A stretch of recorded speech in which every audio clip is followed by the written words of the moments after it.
तर आज आमची चिमणी खूपच खुश आहे. कारण असं आहे, की आम्ही चाललो आहोत अहमदाबादचा प्रसिद्ध असा इंटरनॅशनल काईट फेस्टिवल आणि फ्लॉवर शो बघायला. तर तुम्ही बघू शकता इथे किती खुश आहे ती. कुठे चालली तू खुशी? मी बाहेर चाललीये. कुठे बाहेर चालली? बाहेर कधी नदी इथं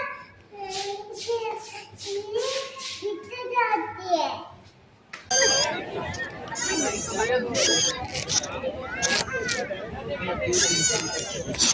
तर इथे आम्ही आकाशात खूप मोठमोठे आणि खूप वेगवेगळ्या प्रकारचे पतंग असे उडवताना बघितले. त्याच्यानंतर थोडा आम्ही फोटो सेशन करून घेतलं आमच्या दादासोबत. आम्हाला बटरफ्लाय खूपच आवडतं.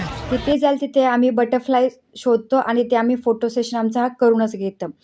सोलो फोटो सेशन हा माझा झालाच पाहिजे, हा तिचा नेहमी हट्ट असतो. तर इथे थोडं टॉम अँड जेरीच्या पुढे मी आणि दादा थोडी मस्ती केली. तर रिटर्न येताना नाईटचा वेळ हा असा काही होता. खूप खूप सुंदर असं डेकोरेशन केलेलं होतं. हे सर्व डेकोरेशन जे आहे ते नॅचरल फुलांनी केलेले होतं. तर काही क्लिप्स या व्हिडिओमध्ये ॲड केलेल्या आहेत. आवडल्यास तर शेअर करा आणि चॅनल सबस्क्राईब करायला विसरू नका. बाय.